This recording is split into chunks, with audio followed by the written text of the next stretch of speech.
विद्यार्थी मित्रांनो, नमस्कार. कसे आहात? कसा चाललेला आहे अभ्यास? काल आपण सेतू चाचणी सोडवलेली असेलच. पेपर अतिशय सोपा होता, त्यामुळे तुम्ही व्यवस्थित एका आखीव कागदावरती सोडवलेला असालच. यामध्ये जर आपण पाहिलं तर या सेतू चाचणीवरती एका स्वतंत्र अशा आखीव कागदावरती आपले पूर्ण नाव, इयत्ता व दिनांक घालायला आपण विसरायचं नाही व आपल्या विषय शिक्षकांना व्हॉट्सअपद्वारे आपण जो काही उत्तरपत्रिका लिहिलेला आहे ते आपण आपल्या विषय शिक्षकांना जरूर पाठवावे. तर विद्यार्थी मित्रांनो, आता आपण एका नवीन घटकाला या ठिकाणी सुरुवात करणार आहोत. आपल्याला माहिती आहे की जादू म्हटलं की सर्वांना आवडतच. एक विरंगुळा म्हणून आपण या ठिकाणी तर आनंदाने पाहतोच. म्हणजे आपल्याला जादू म्हटल्यानंतर या ठिकाणी एक सूर म्हणतो आपण, सुरांची जी जादू आहे ती जादू आपण या ठिकाणी पाहणार आहोत. आणि ही सुरांची जादूगिरी नैसर्गिकरित्या आपल्याला अनुभवायला रोजच्या रोज या ठिकाणी मिळतेच. फक्त ती आपण अनुभवणे गरजेचं आहे. त्याचबरोबर आपल्या आजूबाजूच्या परिसरामध्ये सुद्धा याचा किलबिलाट या ठिकाणी हे जे सूर आहे ते सूर आपल्याला ऐकायला मिळतात, मात्र आपण त्याकडे दुर्लक्ष करतो. जर या ठिकाणी आपल्याला जे काही नैसर्गिकरित्या जे मिळत असलेले सूर आहेत ते आपल्याला अतिशय आल्हाददायक असतात.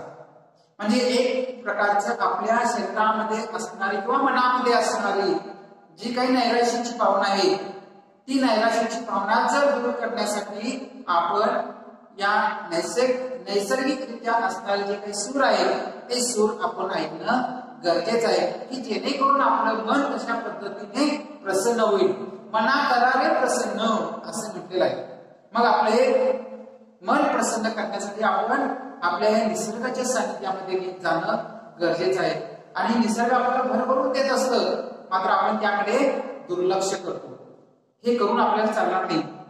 तर या ठिकाणी आज आपल्या इयत्ता 8वीच्या मराठीच्या पाठ्यपुस्तकामध्ये गद्य विभागामध्ये जो 5वा धडा आहे तो 5वा धडा त्यावरतीच आधारलेला आहे. त्या पाठाचे नाव आहे सुरांची जादूगिरी आणि लेखक आहेत डॉक्टर द.ता. भोसले. या सुरांची जादूगिरीमध्ये आपल्या आजूबाजूच्या परिसरामध्ये निसर्गामध्ये असणारे जे काही किलबिलाट आहेत, मग तो पक्ष्यांचा असू दे, घरामध्ये आपण जे काही जातं असतं ते जातं गळत असताना त्याचा येणारा आवाज, पक्ष्यांचा किलबिलाट असू दे, ढगांचा असू दे, इतर जे काही नैसर्गिकरित्या आपल्याला आवाज येतात त्या आवाजांचं वर्णन लेखक डॉक्टर द.ता. भोसले यांनी या पाठामधून करून दिलेलं आहे. सुरांची जादूगिरी. तर पहिल्यांदा आपण लेखक परिचय या ठिकाणी पाहूया. लेखक आहेत डॉक्टर द.ता. भोसले. 1935 जन्म आहे त्यांचा. काय पहा त्यांचा परिचय. प्रसिद्ध लेखक व अभ्यासू वक्ते. त्यांचे कथा, कादंबरी, समीक्षा, ललित लेख असे विपुल लेखन प्रसिद्ध आहे. ग्रामीण जीवन, शेतकरी, शेती, शेतमजूर, ग्रामीण संस्कृती, तेथील समस्या, ताणतणाव, शेतकऱ्यांचे प्रश्न हे त्यांच्या विविध कथांमधून प्रतिबिंबित होतात. त्याचबरोबर ग्राम जीवनातील सौंदर्य. पहा, ग्राम जीवनातील सौंदर्य. ग्राम म्हणजे खेडेगाव, गावातील सौंदर्य म्हणून म्हटलेलं आहे. ग्राम जीवनातील सौंदर्य, माणसातील जिव्हाळा, निसर्ग या गोष्टी टिपणारे ललित लेखनही त्यांनी केलेले आहे. इथे फुलांना मरण जन्मता, खसखशीचा मळा, जन्म, पाऊस हे कथासंग्रह प्रसिद्ध आहेत. परिगावाची माणसं, पार आणि शिवार हे ललित लेखन. समीक्षा आणि संवाद, साहित्य, आस्वाद आणि अनुभव ही समीक्षात्मक पुस्तके आहेत. शिक्षणातील अधिक उणे संस्कृतीच्या पाऊलखुणा व चावडीवरचा दिवा ही अन्य पुस्तके सुद्धा प्रसिद्ध आहेत. त्यांना महर्षी वी रा शिंदे पुरस्कार, भैरूरतन दमनी पुरस्कार, भैरूरतन दमानी पुरस्कार यासारख्या एकूण 52हून अधिक पुरस्काराने सन्मानित करण्यात आलेले आहे. हा त्यांचा थोडक्यात आपण परिचय पाहिला.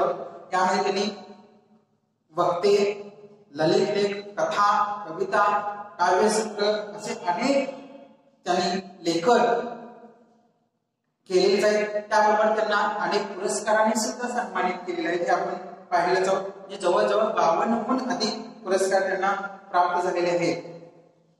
आता या पाठामध्ये आपल्याला काय सांगतात पहा.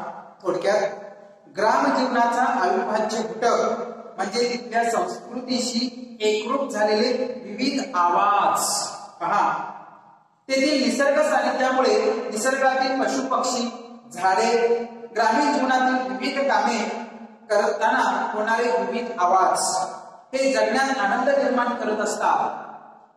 अशा विविध आवाजांचे सुंदर वर्णन या पाठात लेखकाने केलेले आहे. प्रस्तुत पाठ हा चावडीवरचा दिवा या ललित लेख संग्रहातून घेतलेला आहे.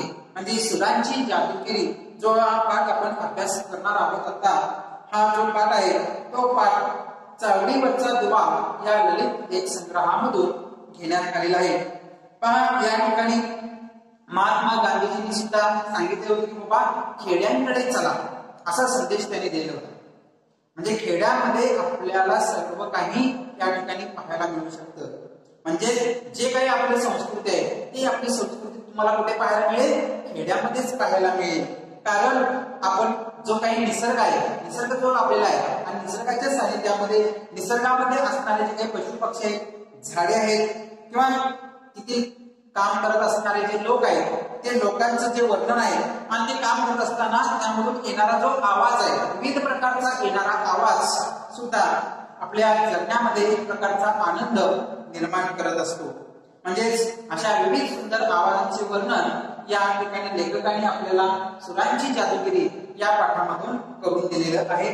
तर आपण आता या ठिकाणी पाठाला सुरुवात करूया. पहिला जो परिच्छेद आहे तो आपण या ठिकाणी घेणार आहोत. पहा, आपल्या पाठ्यपुस्तकातील पान क्रमांक 16 या ठिकाणी 5वा पाठ आहे सुरांची जादूगिरी. लेखक डॉक्टर द भोसले. पाठाला या ठिकाणी सुरुवात करतो. निसर्गाच्या लढीवाळ मांडीवर विसावलेल्या खेड्यांचा जीवनक्रम सौंदर्याने माखलेला असतो. तसाच नानाविध सुरांच्या लेकरींनी मोहरून गेलेला असतो. त्यामुळे अनेक खेडी नेहमी ताजी व टवटवीत रानफुलांसारखी असतात. खेड्यातला दिवस हा जणू पायात आवाजाचे अलंकार घालून जन्माला येत असतो. पहा, सुरुवात म्हणजे प्रास्ताविक कशा पद्धतीने केलेली आहे. म्हणजे यामध्ये सुरुवातीला काय सांगतात बघा. निसर्गाच्या लढीवाळ मांडीवर, लढीवाळ म्हटलेलं पहा. आता लढीवाळ म्हणजे काय? लाडका. लढीवाळ म्हणजे लाडका, प्रिय, सर्वात जवळचा म्हटलंय. निसर्गाच्या या ठिकाणी लाडका असणाऱ्या या निसर्गामध्ये मांडीवर विसावलेल्या खेड्यांचा जीवनक्रम सौंदर्याने माखलेला असतो. पहा, या ठिकाणी काय सांगतात की निसर्ग जो आहे तो आपण खेड्यामध्ये जास्त आपल्याला पाहायला मिळतो आणि या निसर्गाच्या सानिध्यामध्ये लाडक्या अशा असणाऱ्या मांडीवर, खेड्यांच्या मांडीवरती तो विसावलेला आहे. आणि खेड्यातील जीवन जर आपण पाहिलो, पहाटे उठल्यापासून रात्री झोपेपर्यंतचा जो दिनक्रम आहे तो त्यांचा, शेतकऱ्यांचा असू दे किंवा इतर लोकांचा असू दे, त्यांचा जीवनक्रम ठरलेला असतो. पहाटे उठायचं, सर्व आवरल्यानंतर आपण आपल्या शेतामध्ये जायचं, शेतामधील कामे करून यायचं, दुपारी जेवायचं, जरा विश्रांती घ्यायचं, संध्याकाळी पुन्हा आपण शेताकडे जायचं आणि मग संध्याकाळी रात्री घरामध्ये विश्रांती घेत असतो. आणि या दिवसभरामध्ये अनेक आपली कामे असतात आणि कामे हे खेड्यातील लोक या ठिकाणी करत असतात. म्हणून त्यांचा जीवनक्रम आहे तो जीवनक्रम सौंदर्याने भागलेला असतो. बघा, सौंदर्य म्हटलेलं आहे म्हणजे कामामध्ये ते वाहून घेतलेले असतात. त्यामुळे ते चांगल्या पद्धतीने काम करू शकत आहे. तसाच नानाविध सुरांच्या लेकरीने मोहरून गेलेला असतो. वाक्यप्रचार आहे बघा, मोहरून जाणे. पहा, मोहरून जाणे, अतिशय आनंद होणे. मोहरून जाणे, मोहरून जाणे, मोहरून जाणे, अतिशय मनाला आनंद होणे किंवा अतिशय आनंद होणे किंवा आनंदाने मन फुलणे. आता माझी शाळा लवकरात लवकर सुरू होणार आहे म्हणून मी मोहरून गेलो. म्हणजे अतिशय माझं मन आनंदित झालं किंवा आनंदित माझे मन झालेलं आहे, मोहित झाले. बघा इकडे काय म्हणतात, नानाविध सुरांच्या लेकरीने मोहरून गेलेला असतो. त्यामुळे अनेक खेडी नेहमी ताजी व टवटवीत रान फुलांसारखी असतात. म्हणजे खेड्यातील लोक जे आहेत ते प्रत्येक जण आपापल्या कामामध्ये व्यग्र असतात.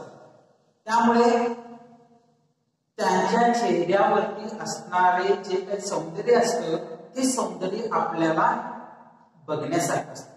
म्हणजे कामात वाहून घेतल्यानंतर आपलं लक्ष दुसरीकडे कुठं नसतं. जे काम आपण करत आहोत त्या कामाकडेच काय आपलं लक्ष असतं. म्हणून कामात वाहून घेत असताना त्याच्या चेहऱ्यावरती असणारं सौंदर्य जे असतं ते खरं सौंदर्य आपल्याला या ठिकाणी पाहायला मिळतं. म्हणून खेडी नेहमी कशी असतात, ताजी व टवटवीत असतात आणि रान फुलांसारखे असतात. कशी विशेषणे वापरले बघा, ताजी, टवटवीत व रान फुलांसारखे असतात. अशी त्या ठिकाणी विशेषण वापरले खेड्यांना. तुम्हाला जर कृती दिली खेड्यांचं या ठिकाणची वैशिष्ट्य आहे ते 3 वैशिष्ट्ये सांगा. मग ताजी, टवटवीत आणि रान फुलांसारखी हे आपण त्या ठिकाणी लिहिणं गरजेचं आहे. आणि म्हणजे खेड्यातल्या दिवस हा जणू पायात आवाजांचे अलंकार घालून जन्माला येत असतो. म्हणजे जसं मुलगी पायामध्ये पैंजण घालते आणि चालत असताना एक प्रकारचा आवाज, मंजूळ असा आवाज येतो पहा, आणि त्यामुळे आपले लक्ष त्या ठिकाणी जाते. आणि तसंच या ठिकाणी काय झालेलं आहे, खेड्यातला दिवस हा जणू एक प्रकारचा कसा आहे, पायात आवाज घातलेल्या अलंकाराचाच दिवस घालून जन्माला येतो. म्हणजे मधुर असा आवाजाने त्या ठिकाणी सुरुवात होते. आता कोणकोणत्या गोष्टीमुळे सुरुवात होते बघा. पहाट सुरुवातीला, आता पहाटेचं वर्णन पुढील परीक्षेमध्ये केलेलं आहे. म्हणजे सुरुवात कशा पद्धतीने केलं बघा. अगदी पहाटेलाही अजून पुरती जाग खालेली नसते तेव्हा खेड्यामध्ये टोपली खाली डालून ठेवलेल्या कोंबड्याला मात्र हमखास जाग आलेली असते. रात्रीच्या 3-3:30 पासूनच तो आपला कुर्रेबाज नखरेल तानाने आसमंत घालून टाकायला प्रारंभ करतो. हळूहळू या तानांची संख्या वाढत जाते. सादाला प्रतिसाद दिला जातो. एका वस्तीवरच्या कोंबड्याने बांग दिली की त्या भागातल्या साऱ्या कोंबड्यांना कंठ फुटतो आणि मग एकच कोलाहल सुरू होतो. एका विशिष्ट लयीत आणि ठेक्यात पहाटेला घातलेली साथ अंतरुणावर पडल्या पडल्या मनात मुरवायला मोठी छान वाटते. मनातल्या मनात आपण त्याला निशब्द मनाने साथ मिळत असतो. पहा इथेपर्यंत आपण पाहूया. म्हणजे आता या ठिकाणी प्रत्यक्ष कोणकोणत्या सुरांची जादूगिरी आहे ती आता या ठिकाणी या पाठाला सुरुवात झाली आहे.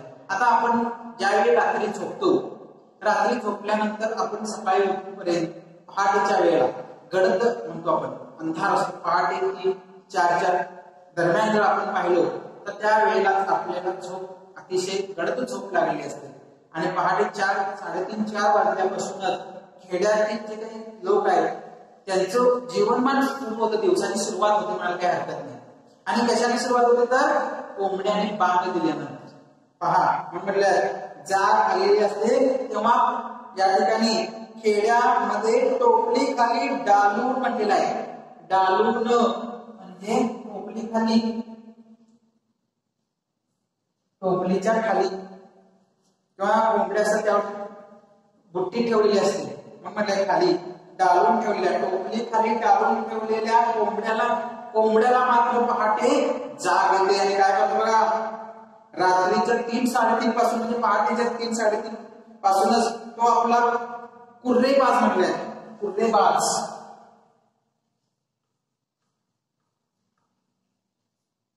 कुर्रेबाज म्हणजेच काय ऐटबाज. ऐटबाज म्हटलं आहे. कुर्रेबाज म्हणजे काय ऐटबाज.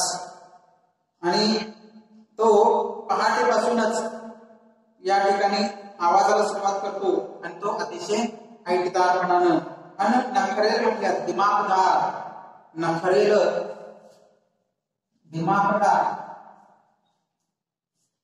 दिमागदार स्वरूपानं तो आपल्या दिवसाची सुरुवात करत असतो. म्हणजे ऐटबाज आणि दिमागदारपणा. कोण सुरुवात करतो? कोंबड्याने. बांग देणे म्हणजे आवाज देतो. कुर्रेबाज नखरेल तानाने आसमंत भरून टाकायला प्रारंभ करत असतो. म्हणजे पहाटेपासूनच एक कोंबडा त्या ठिकाणी बांग देतो, आवाज देतो आणि एकामुळे अनेक जण त्यामध्ये सहभागी होतात. मग या ठिकाणी काय होतं बघा पुढे, आणि तो सुद्धा या ठिकाणी आवाज करत असताना कशा पद्धतीने अतिशय ऐटबाज आणि दिमागदार पद्धतीने तो आपला आवाज या निसर्गाच्या सानिध्यामध्ये तो घुमवत असतो. आसमंत भरून टाकायला प्रारंभ करतो. हळूहळू या कानांची संख्या वाढत जाते. म्हणजे एक आवाज होऊ लागला की त्याच्याबरोबर असणारे 2-3, त्या बाजूला आजूबाजूला असणारे असं या ठिकाणी अनेक कोंबड्या त्या ठिकाणी आवाज करायला सुरुवात करतात, प्रारंभ करतात. सादाला प्रतिसाद दिला जातो. मग एक जण त्या ठिकाणी कोंबडा ओरडला तर ते ऐकून तिसरे, चौथे, पाचवे असे अनेक असणारे जे कोंबडे त्यांचा सुद्धा आवाज दिला येऊ लागतो. म्हणजे सादाला प्रतिसाद या ठिकाणी दिला जातो. म्हणजे एक जर ओरडला तर बाकीचे सुद्धा त्याला त्या ठिकाणी साथ देत असतात. म्हणून म्हटलेलं आहे की हळूहळू या तानांची संख्या वाढते. सादाला प्रतिसाद दिला जातो. एका वस्तीवरच्या कोंबड्याने बाग दिली की त्या भागातल्या साऱ्या कोंबड्यांना कंठ फुटतो. कंठ फुटणे, आवाज फुटणे. कंठ वाक्य विचारा, कंठ फुटणे, आवाज येणे, आवाज फुटणे. बाग दिली की त्या भागातल्या साऱ्या कोंबड्यांना कंठ फुटतो आणि मगच एकच कोलाहल, गोंधळ, कोलाहल, गोंधळ सुरू होतो. आणि एका विशिष्ट लयीत आवाजात आणि ठेक्यात पहाटेला घातलेली ही साथ अंतरुणावर पडल्या पडल्या मनात मुरवायला मोठी छान वाटते. म्हणजे आपण मनुष्य वर्ग या ठिकाणी निवांत झोपलेला असतो आणि साधारणपणे आपण 1च्या पुढे 1 ते 5 या दरम्यान जर आपण पाहिलं तर माणसाला त्या ठिकाणी गडद झोप लागलेली असते. आणि या गडद झोपेमध्ये 4 वाजता जर कोंबड्यानं हारवायला सुरुवात केली 4-4:30 पासून तर आपल्याला सुद्धा झोपेत असतो आपण, मात्र आवाज मात्र येत असतो. आणि हा आवाज ऐकायला काय होतं, आपल्याला अतिशय आनंद वाटतो. कारण सगळीकडे निरव अशी शांतता असते आणि या शांततेमध्येच त्या कोंबड्यांचा आवाज म्हणजे एकापेक्षा अनेक त्या ठिकाणी कोंबड्यांचा आवाज घुमत असतो. आणि तो आवाज आपल्याला कानावरती येत असतो. आपले डोळे मात्र बंद असतात तरी सुद्धा आवाज आपल्याला ऐकू येत असतो आणि तो आपल्याला आल्हाददायक वाटत असतो. म्हटल्या अंतरावर पडल्या पडल्या मनात मुरवायला मोठी छान वाटते. मनातल्या मनात आपण म्हणतो की आपण त्याला निशब्दपणाने साथ देतो. म्हणजे आपल्याला ऐकायला बरं वाटतं. म्हणजे तो आवाज ऐकल्यावर आपलं सुद्धा मन चांगलं होतं. जरी झोपेत असतो तरी सुद्धा आपलं मन या ठिकाणी शांत होतं, चांगलं वाटतं. हे या ठिकाणी सांगतात. म्हणजे यामध्ये काय सांगतात, पहिल्यांदा जी सुरांची जादूगिरी सांगितली आहे या पहिल्या ठिकाणी आपल्याला कोणता सूर किंवा ऐकायला मिळालेला आहे, कोंबड्यांचा आवाज. मग दुसरा आता पुढे परिच्छेदामध्ये दुसरं सांगतात पहा. त्यानंतर संगीताचे दुसरे वाद्य हळूहळू वाजायला लागते. पहा, पहिला आपण कोंबडा बघितला तर दुसरं कोणतं संगीत वाद्य आहे ते सांगतात. दुसरे वाद्य हळूहळू वाजायला लागते ते म्हणजे घरातले दळणाचे जातं. पूर्वीच्या कालखंडातील दळण म्हणजे दळण द्यायला आपण कसं आता बाहेर मशीनवर वगैरे जातो तर त्या मशीनवर न जाता पूर्वीच्या कालखंडामध्ये, पारंपरिकच्या कालखंडामध्ये तर घरामध्येच एक जाता असणार.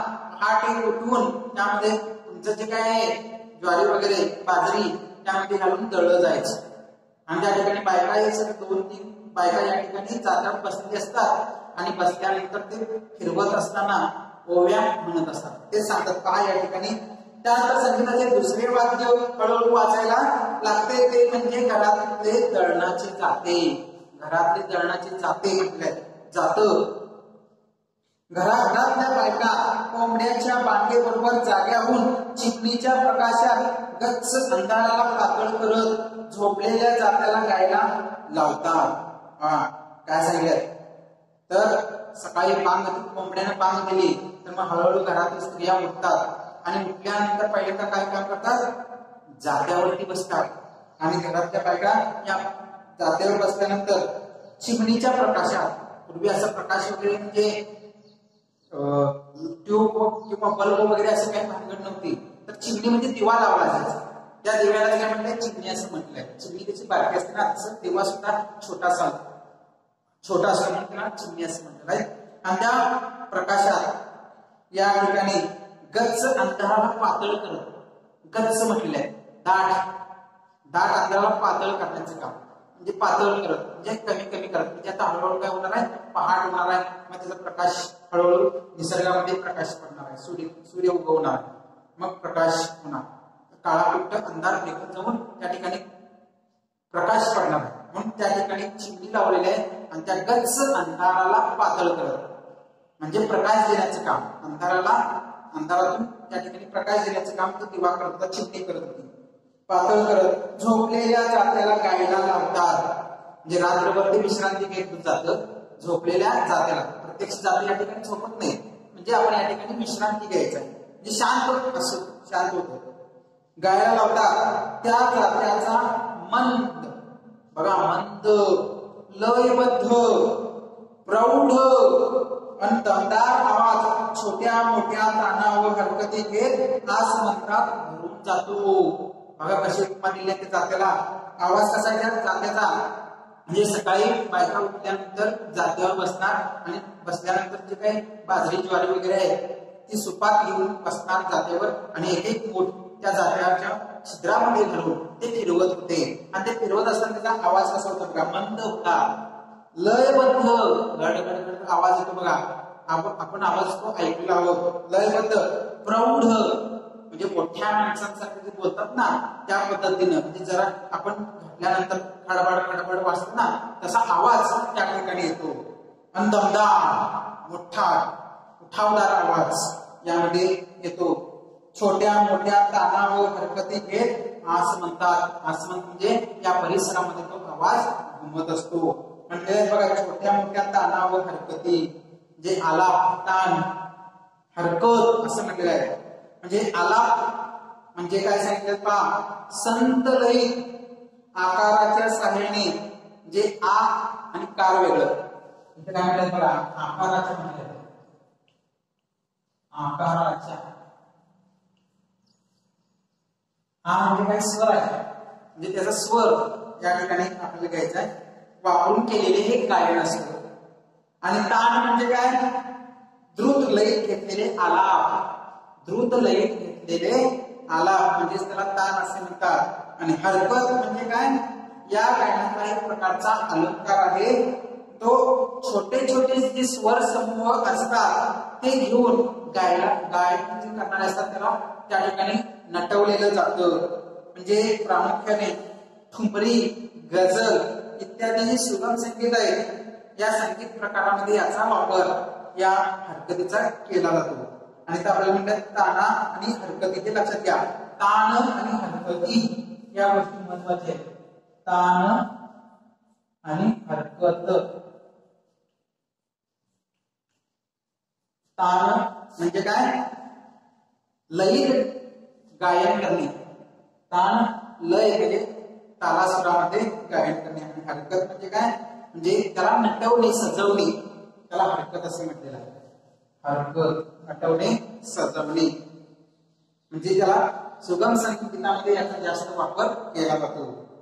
त्यानंतर काय सांग बघा, आता प्रत्यक्ष बसलेले आहे आणि त्या चित्रामध्ये घातल्यानंतर काय होतं बघा, घास घातल्यावर जात्यातून निघणारा भरडा आवाज, पीठ होताना येणारा सौम्य सूर आणि गळा मोकळा झाल्यावर जात्याने काढलेली प्रसन्न व कोमल सुरावट, आईच्या उद्दार आणि मंदपणे हलणाऱ्या मांडीवर मस्तक ठेवून ऐकता आपण एका वेगळ्याच वातावरणात जातो. बघा बाकीची मुलं झोपलेली असतात आणि आई उठून सर्व जात्यावरची कामं करत असतात आणि त्या जात्यावरती कशा पद्धतीने त्याला उपमा दिली बघा. म्हणजे त्याच्या जात्यामध्ये जे येणारे आवाज आहे त्या आवाजाची वैशिष्ट्ये या ठिकाणी सांगितलं. म्हणजे तुम्हाला या ठिकाणी कृती सुद्धा दिली जाईल की काय सांगत गाणाऱ्या जात आहेत त्या गाणाऱ्या जातीचं काय करायचं आपल्याला आवाजांची वैशिष्ट्ये सांगा म्हणतील. ती आवाजांची वैशिष्ट्ये काय करणार पहिले मंद येणार लयबद्ध प्रौढ आणि दमदार आवाज आपण सांगू शकतो आणि दुसरं घास घातल्यानंतर जात्यातून निघणारा भरडा आवाज सांगू शकतो. तिसरं पीठ होत असताना येणारा सौम्य सूर बाहेर पडताना खाली त्यामधून त्याचा आवाज सौम्य कमी कमी होत जातो सौम्य सूर आणि गळा मोकळा झाल्यानंतर जात्याने काढलेली प्रसन्न व कोमल सुरावट आवाज ही 4 वैशिष्ट्ये लक्षात घ्या. जात्याची आवाजाची 4 वैशिष्ट्ये कुठली आहेत ते आपल्याला या ठिकाणी सांगता येणं गरजेचं आहे. कोमल सुरावट आईच्या उद्गार आणि मंदपणे हलणाऱ्या मांडीवर मस्तक घेऊन ऐकता ऐकता आपण एका वेगळ्याच वातावरणात जातो. बघा कोंबड्यांचा आवाज जात्यांचा आवाज ही एक प्रकारची जादूच आहे सर्वांची जादूच आहे मला काही हरकत नाही. पापण्या जड झालेल्या असतात अर्धवट जाग आलेली असते अंधाराला पिवळ्या प्रकाशाचा शिरकावा लावलेल्या असलेल्या घरातल्या साऱ्या वस्तूंना स्वप्नील रूप प्राप्त झालेले असते. स्वप्नील रूप म्हणजे स्वप्नासारखं एक प्रकारचं जणू काय आपलं स्वप्नच पडले काय असं वाटतं. बाई इकडे कोंबड्यांना बाग दिलेली आहे इकडे जात्यावरती आई काय करताय जात्यामध्ये ज्वारी बाजरी वगैरे त्या ठिकाणी भरडत आहे त्यामधून येणारा जो आवाज आहे. आणि मात्र इकडे मुलं काय केलेले असतात किमान झोपलेले असतात आणि हे सुद्धा त्यांच्या कानावरती आवाज ऐकू येत असतो. मग त्यामध्ये ओव्या म्हणत असतात जात्याचा आवाज कसा सांगितलेला आहे ते सगळे आवाज त्या ठिकाणी त्यांना अतिशय चांगले वाटत असतात तरी सुद्धा ते नकोसे वाटत नाही आवाज.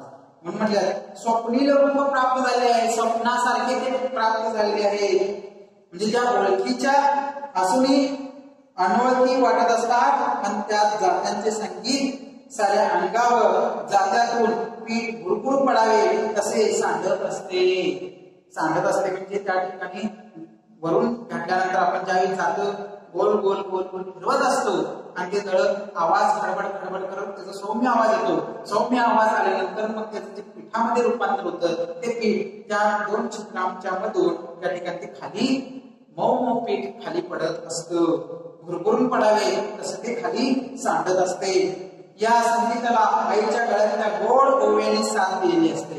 म्हणजे हे करत असताना जात्यावर ओव्या म्हणून प्रसिद्ध आहे पहा. जात्यावर बसताना तर स्त्रिया नुसतं ते गोल जातं फिरवत नाही तर बसल्यानंतर त्यांना त्या ठिकाणी काही ना काहीतरी सुचत असतं म्हणजे ओव्या सुचत असतात. जात्यावरच्या ओव्या प्रसिद्ध आहेत आणि त्या ओव्या त्या ठिकाणी गुणगुणत ते काम देखील ते करत असतात. म्हणून म्हटलंय आईच्या गोड गळ्यातील तो आवाज सुद्धा त्या सगळे असा आवाज देखील त्या ठिकाणी बाहेर पडत असतो. म्हणून मग ओव्याची साथ दिलेली असते.